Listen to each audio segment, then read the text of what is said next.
NCERT में page number 93, letter writing. ये बड़ी अच्छी बात है कि ऐसे महत्वपूर्ण मुद्दों को एनसीईआरटी ने कवर कर लिया है, तो रेफरेंस बुक्स की हेल्प लेने की आवश्यकता नहीं पड़ेगी आप लोगों को। Whatever things are required is already there in your NCERT book. Letter writing is an important channel of communication between people who are geographically distant from one another. हालांकि ये पुरानी बातें हो गई हैं। लेटर राइटिंग कम्युनिकेशन का तरीका है, चैनल है दो अलग अलग जगहों पर बैठे लोगों के बीच में। ये तरीका हुआ करता था ऑन पेपर, अब यही चीज़ हो गई है डिजिटली। लेटर्स अब भी लिखे जाते हैं, बस उनका तरीका बदल गया है। आप लोगों के स्तर पर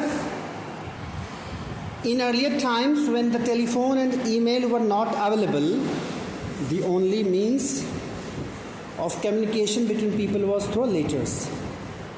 तो यहाँ पर ये क्लियर कर दिया कि पहले ईमेल नहीं था, अब ईमेल है। तो ईमेल्स में अब भी लेटर भेजे जाते हैं, फॉर्मल भी और इनफॉर्मल भी। फॉर्मल लेटर्स का तरीका वही होता है, बस अंतर इतना है कि कागज़ पर लिखते हो तो सब्जेक्ट बीच में आता है, और ईमेल करते हो तो वो सब्जेक्ट के लिए अलग से एक हेडिंग दिया रहता है, वहीं पर उसको लिख देना होता है। Letter writing is a skill that has to be developed. Letter writing एक ऐसी स्किल है जिसे डेवलप करने की ज़रूरत है। In general there are two types of letters, formal that are written to convey official business and information, and informal which are personal letters to communicate with the friends and family. दो तरह के letters, एक formal और एक informal. Formal यानी औपचारिक। क्या होता है? ऑफिशियल बिजनेस यानी कार्यालय से जुड़ा कोई काम, उसके बारे में बात करनी होती है तो फॉर्मल हो जाएगा। और पर्सनल लेटर्स जो हम फ्रेंड्स को या फैमिली को लिखते हैं, that is informal. Formal letters are sent out when we need to write to various public bodies और agencies for our requirements in civic life. तो क्या होता है फॉर्मल लेटर्स? अपनी जो है एक ऑफिशियल लाइफ में जब हम अलग अलग एजेंसीज़ को, पब्लिक एजेंसीज़ को लेटर लिखते हैं, वो पब्लिक एजेंसीज़ क्या हो सकती हैं? या तो कोई इंस्टीट्यूशन हो सकता है, कोई स्कूल हो सकता है, कॉलेज हो सकता है, यूनिवर्सिटी हो सकती है, या कोई ऑफिस हो सकती है, जैसे डीएम ऑफिस है, एसपी ऑफिस है, बिजली बोर्ड का कार्यालय, whatever offices are there, जिनकी ज़रूरत हमें अपनी ज़िंदगी में पड़ती है। For example, we might have to ask for a certificate और to inform a change in our address. कई बार ऐसा होता है कि हमें अपना पता बदलवाना होता है विद्यालय स्तर पर या बैंक वगैरह में, तो भी हम एप्लीकेशन लिखते हैं। A letter is usually one in a series of exchanges between two people or parties. दो लोग या दो पार्टीज़ के बीच में। पार्टी का मतलब जो पार्टी करते हैं, खाते पीते हैं, वो पार्टी नहीं। दो पार्टी का मतलब दो अलग अलग पक्ष। ठीक है? क्या ज़रूरी है? ये सभी को सीखना ज़रूरी है, केवल पढ़ लेने से नहीं होगा। फॉर्मल लेटर्स में क्या चीज़ें हमें ध्यान देनी हैं? Introducing oneself if it is the first time you are writing. सबसे पहले आपको अपना परिचय देना होगा उसमें,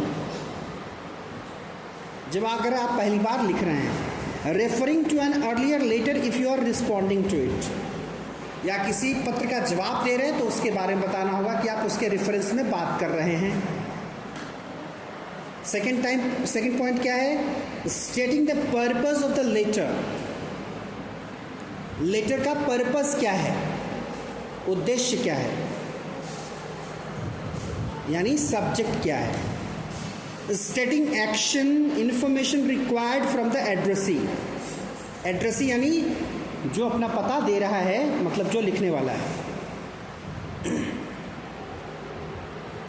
सॉरी, यहाँ एड्रेसी का मतलब है जिसको एड्रेस किया जा रहा है, यानी जिसको मुखातिब होकर के लिखा जा रहा है, जिसके लिए आप लेटर लिख रहे हो, उससे क्या इन्फॉर्मेशन चाहिए।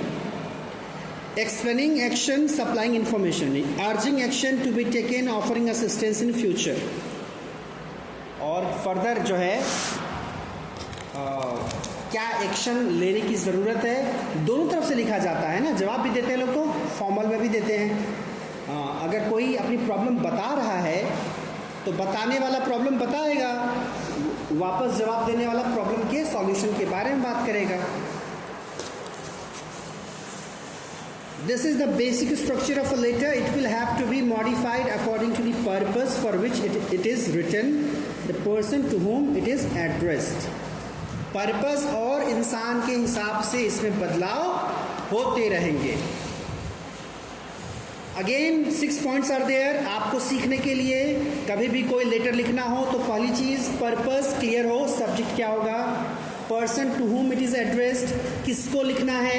कई बार ऐसा आता है आप लोगों को इतना दिमाग नहीं होता, क्वेश्चन में पूछ देगा कि बिजली बोर्ड को एक लेटर लिखिए, तो आप सीधे लिख देते हैं टू द बिजली बोर्ड, हाँ इलेक्ट्रिशियन बोर्ड। तो इलेक्ट्रिशियन बोर्ड कोई डेजिग्नेशन थोड़ी है। अगर हम कहें कि आसपास बढ़ते हुए क्राइम के बारे में पुलिस विभाग को सूचना दीजिए या पुलिस विभाग को लेटर लिखिए, तो क्या करेंगे आप, to the police department. Designation आपको पता होना चाहिए, नॉर्मल सी बात है ना, कि आपको लेटर किसको लिखना है। जिला स्तर पर अगर आपको लिखना है तो किसको लिखेंगे। मैं पुलिस की बात कर रहा हूं, क्या पुलिस विभाग को जिला स्तर पर लेटर लिखना होगा तो किसको लिखोगे।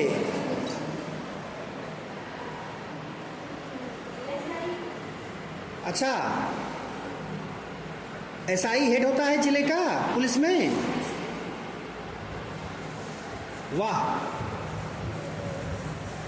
ये 11वीं कक्षा है। एसआई का मतलब होता है सब इंस्पेक्टर, जिसको नॉर्मली लोग दरोगा बोलते हैं। वो थाने में होता है, वो भी थाना का मुखिया नहीं होता, उसका मुखिया होता है एसएचओ, उसके ऊपर होता है।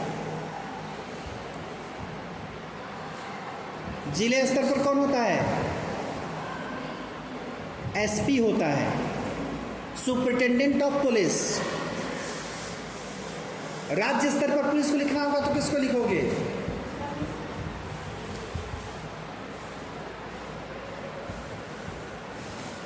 राज्य स्तर पर पुलिस जो होगी, पुलिस का जो मुखिया होता है वो डीजीपी होता है, डीजीपी। अब इतना पता नहीं है तो फिर क्या ही पढ़ना लिखना। जिले स्तर पर अधिकारी को लिखना है तो डीएम को लिखोगे, राज्य स्तर पर लिखना होगा तो किसको लिखोगे, किसको। जो पूछ रहा हूं वो जवाब दो। I am talking about designation, I am not talking about a person. जिले स्तर पर डीएम को, राज्य स्तर पर गवर्नर को लिखना बहुत समझदारी का विषय नहीं है, सीएम को लिखा जाता है। क्योंकि जो एक्शन मोड में होते हैं वो सीएम होते हैं, न कि गवर्नर। देश स्तर पर किसको लिखोगे, पीएम को लिखोगे। गवर्नर को या प्रेसिडेंट को लिखना गलत नहीं है, लेकिन बात यह है कि अल्टीमेटली एक्शन किसको लेना होगा, सीएम को या पीएम को लेना होगा। तो अब इतनी कॉमन सेंस अगर नहीं है, किसी प्राथमिक स्वास्थ्य केंद्र में लेटर लिखना है, किसको लिखोगे,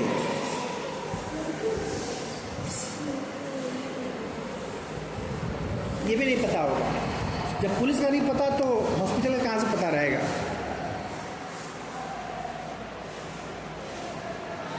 प्राथमिक स्वास्थ्य केंद्र में चिकित्सा अधिकारी होता है, मेडिकल ऑफिसर। वही जिले स्तर पर, जिले स्तर पर क्या हो जाता है, वो सीएमओ हो जाता है। नाम सुना है सीएमओ का? कौन था सीएमओ? चीफ मेडिकल ऑफिसर, मुख्य चिकित्सा अधिकारी। तो अलग अलग विभागों के डेजिग्नेशन मालूम होने चाहिए। इन केस अगर नहीं मालूम है तो डायरेक्टर टर्म है एक या प्रेसिडेंट टर्म है एक, जो मेन पर्सन होता है। कोई कंपनी अगर है, किसी कंपनी के मुखिया को लिखना होगा तो किसको लिखोगे? कंपनी में कौन होता है? एक होता है सीईओ और एक होता है एमडी, चीफ एग्जीक्यूटिव ऑफिसर, और एमडी होता है मैनेजिंग डायरेक्टर। कुछ कंपनियों में दोनों एक ही बंदे के पास चार्ज होता है, सीईओ का, एमडी का। तो ऐसे जो अलग अलग विभाग हैं उसका जो मुखिया होगा, मुखिया का मतलब जो चेयर पर है, उसका डेजिग्नेशन आपको पता होना चाहिए। कभी भी कोई भी लेटर किसी आदमी के नाम से नहीं होता, उस डेजिग्नेशन के नाम से होता है। हाँ, आदमी के नाम से कब होता है? जब किसी को पर्सनली इनवाइट करना होता है, इनविटेशन जाता है तब। तो पर्पस क्या है वो क्लियर होना चाहिए। Person to whom it is addressed, जिस किसी इंसान को एड्रेस किया जा रहा है पता होना चाहिए। अब अगेन फिर वही बात है, पर्सन का मतलब यहाँ नाम नहीं, डेजिग्नेशन, पद क्या है। टोन यू शुड एडॉप्ट, और ये पता होना चाहिए कि आपका लिखने का तरीका क्या होगा, आपका टोन क्या होगा। कंप्लेन का टोन अलग होता है, रिक्वेस्ट का टोन अलग होता है, नाराजगी जताने का टोन अलग होता है। तो अलग अलग लेटर्स के हिसाब से टोन बदलनी चाहिए। आप अगर स्टूडेंट हैं तो वहाँ पर आपका टोन एकदम पोलाइट होना चाहिए, पोलाइटनेस होनी चाहिए लेटर में।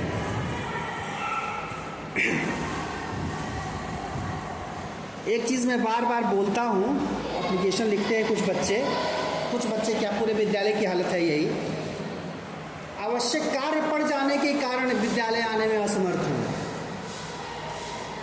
ऐसा कौन सा आवश्यक कार्य पड़ गया जो बताने में असमर्थ है आप? या आप कोई ऐसा आवश्यक कार्य लिख देंगे तो क्या हम जांच बिठा देंगे आपके खिलाफ कि आपने ये मेंशन किया है तो पता नहीं सही है कि गलत है? ये तरीका गलत है।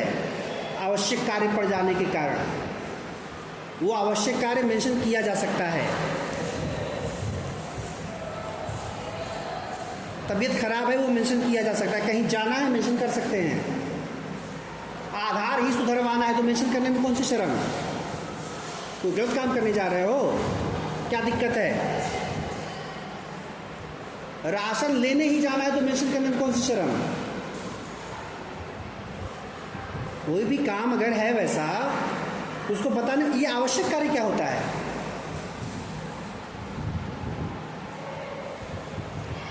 बतौर स्टूडेंट इस तरह की भाषा का इस्तेमाल नहीं होना चाहिए। आप किसी कंपनी में जॉब नहीं कर रहे कि आप जो है कहें कि मैं बाउंड नहीं हूं बताने के लिए कि मैं कहाँ हूं, हमने छुट्टी ली है, हमें छुट्टी ग्रांट करिए। ये एटीट्यूड होता है सर्विस में आने के बाद। उसमें भी सही तरीका यही होता है कि आप बता दें तो कोई दिक्कत नहीं है। हम लोग तो लिखते हैं, जब छुट्टी लेते हैं तो लिखते हैं कि I am going to my hometown. हो गया काम, होम टाउन जा रहे हैं इसलिए नहीं आ पाएंगे, हो गई छुट्टी। तो बताने में कोई दिक्कत नहीं है। घर पर कोई इंपॉर्टेंट ओकेजन है, क्या है वो, कौन सा ओकेजन है? शादी पड़ी है, मरनी पड़ी है, क्या पड़ा है? तो कहने का मतलब ये है कि कोई भी चीज़ जब अगर फॉर्मल तरीके से आप करते हैं, फॉर्मल लेटर की सबसे खास बात यही होती है कि उसमें सूचना का अभाव नहीं होना चाहिए। सब कुछ कर दिया, डेट ही नहीं लिखा, पता नहीं कब का लेटर है, सब बेकार। सब लिख दिया, सारी इंफॉर्मेशन है, सारा डेट है, सारा डेटा है, साइन ही नहीं है। एप्लीकेशन का क्या मतलब? एप्लीकेशन पर आपकी साइन नहीं है, और आपके एंड से अगर आप बच्चे हैं स्कूल को लिख रहे हैं तो गार्जियन का साइन नहीं है। अगर कंप्लीटनेस ऑफ द मैसेज पूरा होना चाहिए, वही आधी अधूरी बात नहीं। हर सूचना जो ज़रूरी है वो देनी चाहिए। ये जब सीख लोगे तो समझ लो तुमने लेटर लिखना सीख लिया। अगर ये नहीं सीख पाए तो 12वीं पास कर जाओगे, लेटर लिखना नहीं आएगा। और बहुत दुखद है कि एक ऐसा मुद्दा है जो आपको 9वीं में पढ़ाया गया, 10वीं में पढ़ाया गया, 11वीं में पढ़ाया जा रहा है, हिंदी में भी पढ़ाया जा रहा है, अंग्रेजी में पढ़ाया जा रहा है, उसके बावजूद सही लेटर लिखना नहीं आता।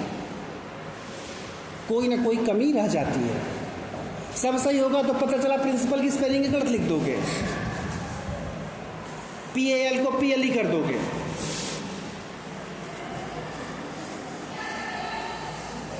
जब तक कोई काम सीखने के पर्पज से आप नहीं करेंगे नहीं हो पाएगा।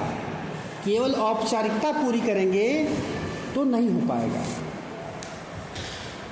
जिंदगी में कुछ तो ऐसा होना चाहिए जिसको अपने से पूछना कि क्या कोई एक ऐसा काम है जो हम पूरी शिद्दत से करते हैं, अपनी तरफ से कोई कमी नहीं छोड़ना चाहते। क्या कोई ऐसा एक काम है? अगर नहीं है तो फिर मैं बोलने की स्थिति में नहीं हूं। अगर ऐसा है, 1 2 4 काम है, तो इसका मतलब आप जिंदगी को समझ पा रहे हैं, जी पा रहे हैं।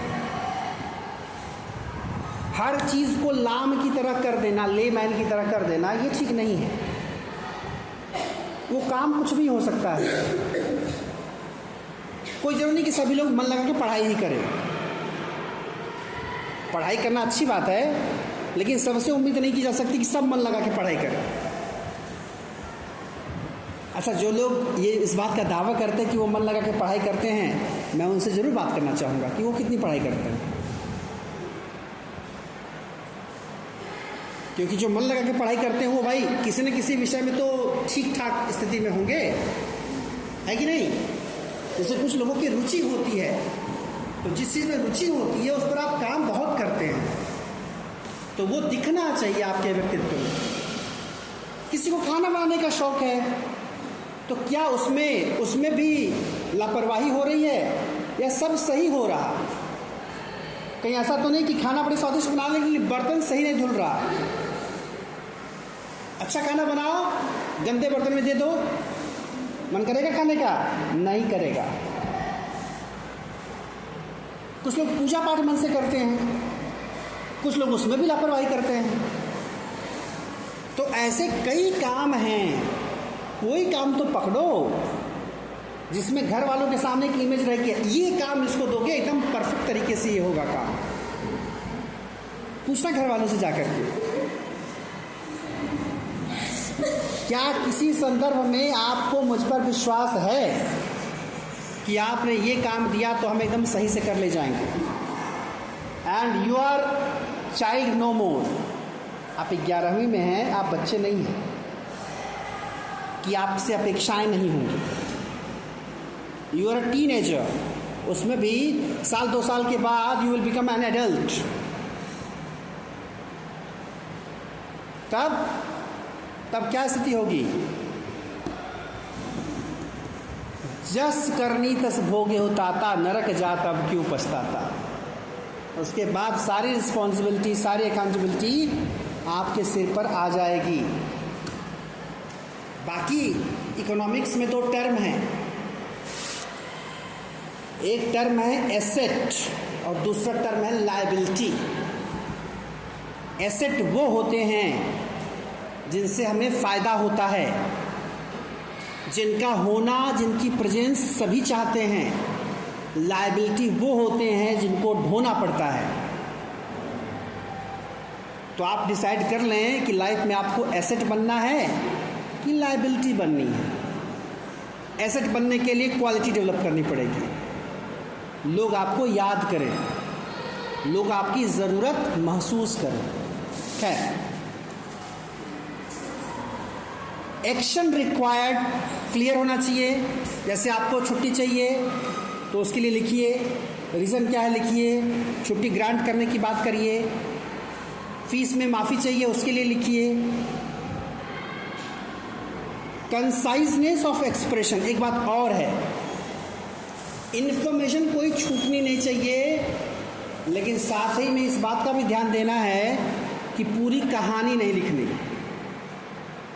टू द पॉइंट बात करिए, बात खत्म करिए।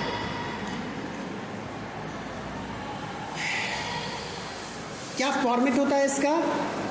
Name and address of sender, भेजने वाले का नाम और पता। पेज नंबर 95 पर देखो, साथ में दिया है, देखते चलो। सबसे ऊपर तरीका फॉर्मल लेटर का, ये मैं नहीं बता रहा, एनसीईआरटी बता रही। सबसे ऊपर आपको लिखना है, अगर बोर्ड में लिखोगे तो अपना ओरिजिनल नाम नहीं लिखना, उसमें दिया रहेगा नाम क्या है। इन अदर केसेस नाम और नाम के साथ पता, कहाँ से वो लेटर लिखा जा रहा है। कंपनीज के केस में वो बाकायदे प्रिंट होता है पहले से ही। फिर आगे क्या है, साथ में इसमें डेट भी दिया है बीच में, यहाँ भी लिख सकते हैं डेट, और दूसरा तरीका राइट साइड में ऊपर भी लिख सकते हैं। ध्यान दीजिए डेट का फॉर्मेट क्या है। 12th जो है अंक में लिखा हुआ है, बाकी नवंबर शब्द में है। 1 मिनट।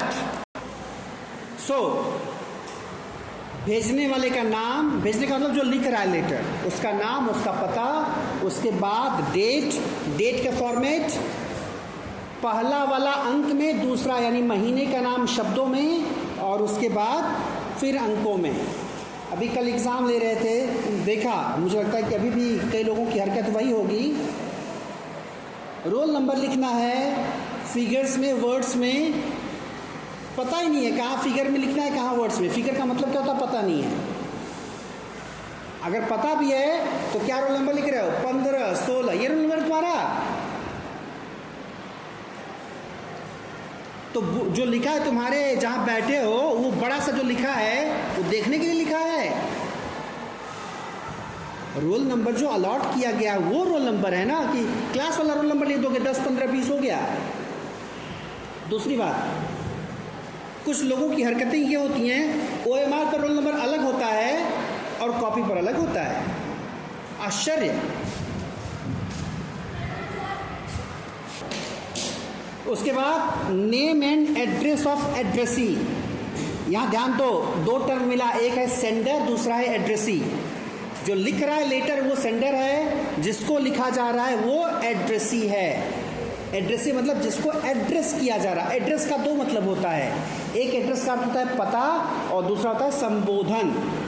तो जिसको संबोधित कर रहे हो वो हो गया एड्रेसी। उसके बाद डेट, अब देखो डेट इसमें तीसरे नंबर पर दिया और एग्जाम्पल में बीच में दिया हुआ है। फिर क्या है, मोड ऑफ एड्रेस और सैल्यूटेशन, वही शुरुआत जो करते हैं अपनी बात रखने के बाद, सब्जेक्ट को रखने के बाद क्या आपका सैल्यूटेशन होगा। तरीका क्या हो सकता है, डियर सर, मैडम। जब आपको पता है कि डेजिग्नेशन पर कौन है, ये भी ध्यान दो। जैसे यहाँ प्रिंसिपल को लिखना है तो तुमको पता है कि सर को लिखना है, तो डियर सर या रिस्पेक्टेड सर हो जाएगा। लेकिन कहीं ऐसी जगह लेटर लिखना है जहाँ तुमको पता नहीं कि उस पोस्ट पर है कौन, तो कोई पुरुष भी हो सकता है, कोई महिला भी हो सकती है, तो सर ऑब्लिक मैडम कर दिया जाता है, जो भी रहेगा उसके हिसाब से। देखो लिखा है ना, when we are writing to a total stranger whom we do not know at all. जब हमको पता नहीं होता कि किसको कौन आदमी है वो। और आगे reference to previous correspondence if any, पहले बात हुई है तो उसके बारे में बात करनी है। फिर कंटेंट ऑफ लेटर है, क्या बात लिखनी है आपको। कॉम्प्लीमेंट्री क्लोज एंड सिग्नेचर, नीचे नाम डेजिग्नेशन के साथ साइन। कह रहा है कि letters usually and politely with the following phrases. Normally letters के लास्ट में लिखा जाता है पोलाइटनेस दिखाने के लिए, थैंक यू लिखते हैं राइट साइड में, या विद रिगार्ड्स लिख देते हैं, या विद बेस्ट विशेस लिख देते। ये आप लोग प्रिंसिपल को लिखते समय नहीं लिखेंगे। प्रिंसिपल को लिखते समय केवल थैंक यू लिखेंगे। विद रिगार्ड्स और विद बेस्ट जो है बेस्ट विशेस या hope to see you soon नहीं लिखना है। ये सबके बारे में बात कर रहा है। Hope to receive an early reply. The complimentary close is followed by yours sincerely या योर्स ट्रूली। अब देखो यहाँ आपको एक शब्द मिला, सिंसियरली भी शायद तुम लोग यूज़ नहीं करते, ओबीडियंटली यूज़ करते हो। सिंसियरली यूज़ कर सकते हो, ट्रूली भी यूज़ कर सकते हो। थोड़ी वेराइटी लाओ, घिसा पिटा तरीका मत अपनाओ, तब जाकर के आपका जो है लेटर सही बनेगा। देखिए ध्यान से, फॉर्मेट बाकायदे दिया हुआ है। तो आई होप अब आपके एग्ज़ाम में कोई भी लेटर आएगा आप लिख लेंगे। डेजिग्नेशन क्लियर नहीं हो किसको लिखना है तो पूछ लेना, गलत मत लिखना। मतलब इतनी तो इज्जत रख लो कम से कम, ठीक है।